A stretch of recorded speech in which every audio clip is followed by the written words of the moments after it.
Good morning, everybody. First day that I got my sweater on, and it's an awesome day because we are officially pulling a wrap on this project. We have this amazing fountain scape here, and then this really cool pondless waterfall that we built here in collaboration with Dan Harp from Washington State, from the business called Mark the Pond Guy. So, welcome to this amazing project. I can't wait to show everything here to you. You can probably hear the water running in the background. Obviously, we took before pictures before we started and everything, and we're going to start by showing you the before pictures and then jumping right into our time lapse of the project being done, as well as just little tidbits of video here and there of some of my thoughts, some of the thought processes that was going on while we were formulating this thing and building it.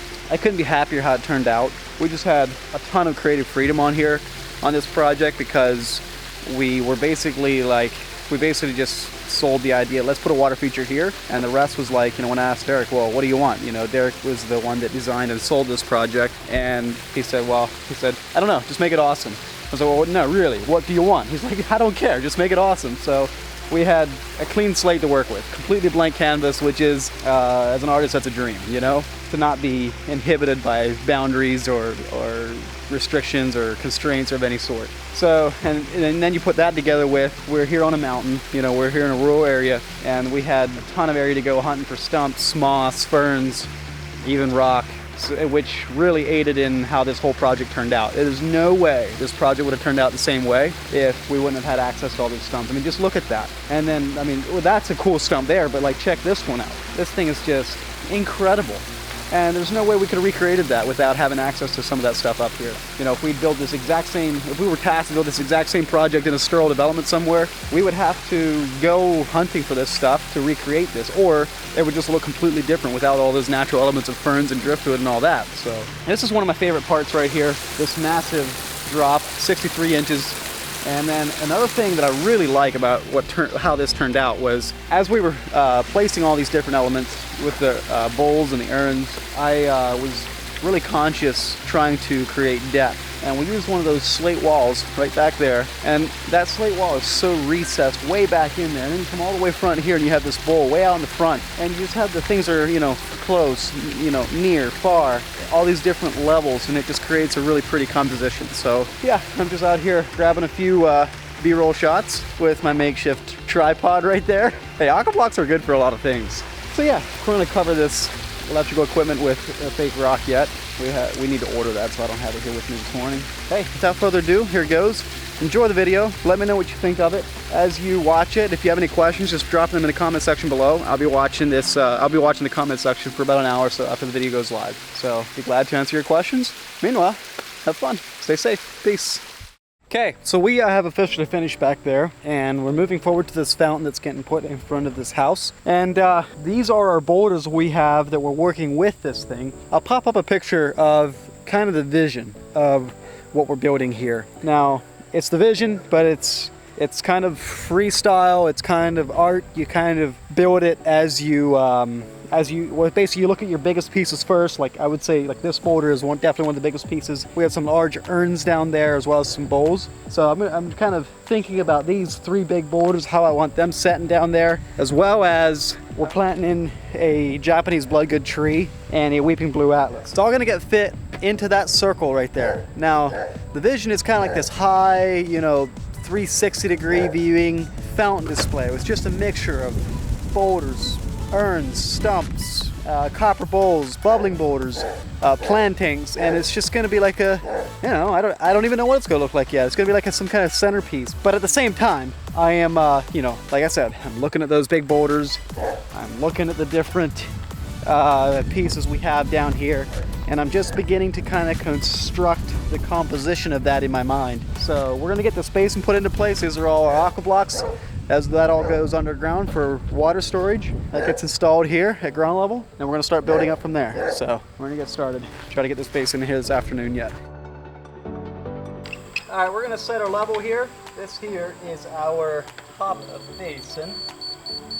And we're gonna go down 9 inches for our small aqua blocks, plus 6 for a 6-inch layer of gravel on top of the aqua blocks. And that's where we start building our fountain.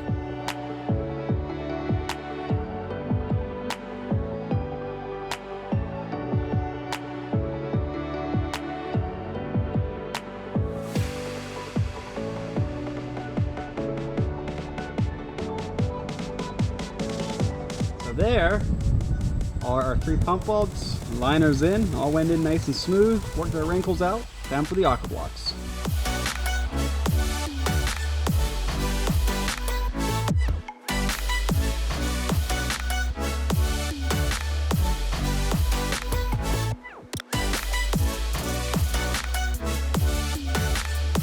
Ooh la la! There's aqua blocks. Told you can't see something. Time to backfill this.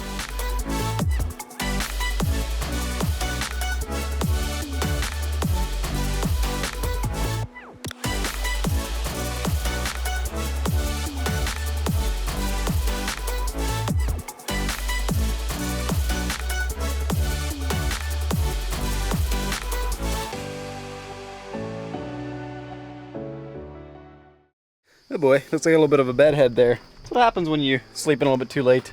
All right, so weather's a little bit different today, but we got an amazing fountainscape to build. The basin's in. We just have to quick get our plumbing put in, which is all laying right here on the ground. We got literally 3 pumps, 12 ball valves to control water flow to all of these items, plus the bubbling boulders, which are 3 of them over there. So we got all kinds of stuff to play with. But this here is our clean slate, so to speak. This is not this here. Well, this, see, we're from Central PA, so this here is perfectly normal language. No, that's not right. You need to say, this is the basin, or here is the basin, but this here is not right. So this here's the basin where we're gonna be working today. Weston's a jackwagon. This guy thinks he's a teacher. Yeah, I guess we should get back to arguing and working here.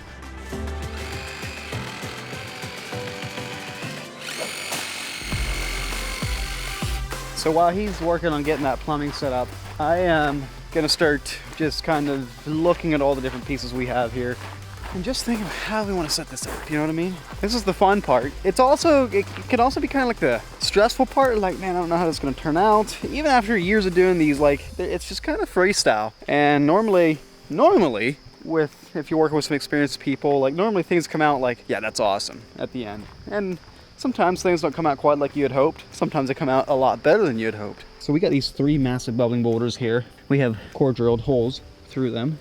So we'll actually be pushing water up through them. And then we got some really big rock up there. We have probably more rock than we need, really.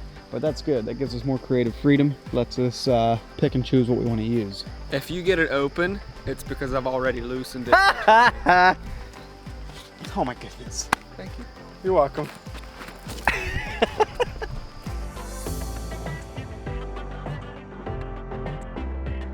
Okay, so what I'm doing here is I'm starting to place things to kind of get an idea of what the composition of this thing's going to look like, and setting these aqua blocks here, because we're going to be building up height on top of these things.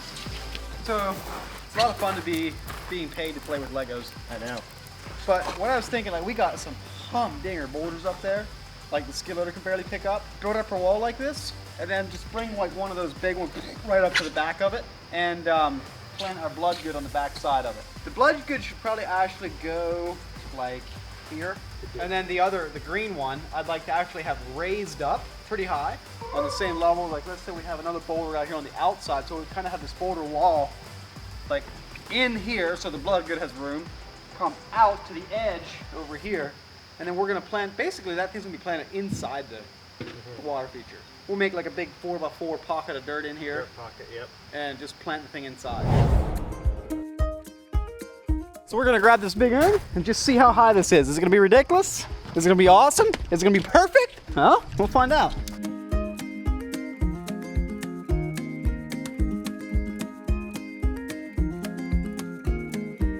What do you think? High enough? Too high? Higher? Okay, I'm gonna go stump hunting. Let's go. Of course, the thing's gotta warm up. There we go.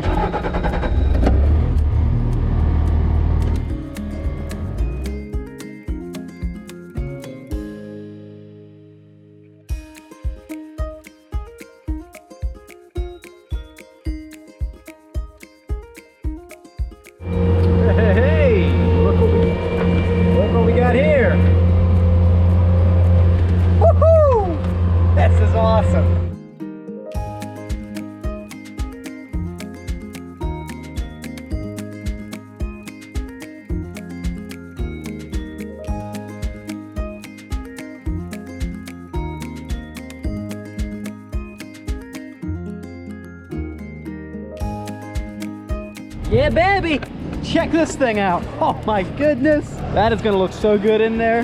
Just wow.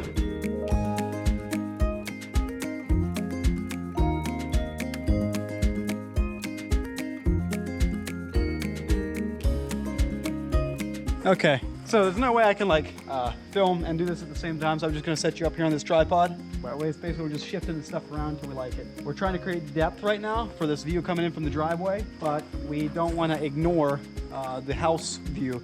So first we're gonna be focusing on this view, kind of getting that the way we like it, and then switch over to kind of looking at how it looks from the house and make sure we got a good composition there too.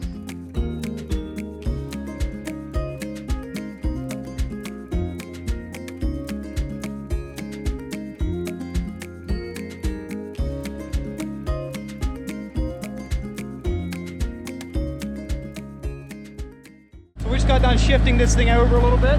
That slate wall and stump and large urn. Reynolds and I basically spent the last 45 minutes just running around, shifting things, blocking things up here. Singing Kumbaya. Singing Kumbaya, yep. Just made sure that we have a composition that looks good from all angles. The primary one's coming up the driveway, front porch, but then make sure that it looks balanced and in proportion from the back sides as well. So we are happy with what we got. This is kind of a foundation, so we're gonna run our plumbing and then let the final pieces fall into place kind of naturally, you know? Just let everything speak to you.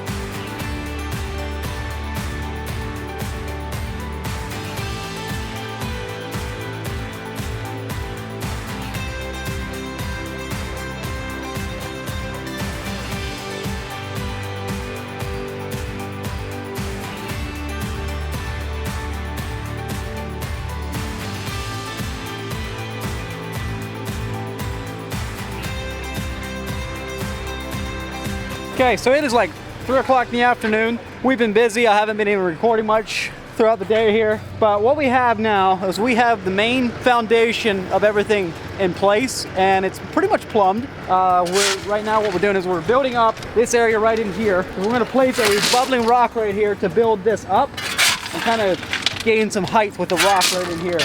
So you can see our plumbing down there. That's all our plumbing. This is gonna be for the rock that we're installing now. Plumbing running up to that thing right there. So this is all going to get buried, so I wanted to quick grab the camera and show you how that plumbing works. We're running 2-inch plumbing to all of this stuff. Here is all of our manifolds and valves. We'll run all our valves into one of those irrigation boxes for ease of access and maintenance. And we'll feed these manifolds with a 3-inch line and then break down into 2-inch in this manifold. 5 outputs off of one of these Aquascape 48,000 is about the max that you can do without sacrificing flow. If you're going to do more than 5, you have to pretty much add another pump. Even 5 is kind of stretching it. If you want max flow out of that 2-inch line, 4 is more like it. 4 is what we normally do, but we have so much stuff going on here, we wanted greater flexibility, and some of these lines are going to need a whole lot of flow.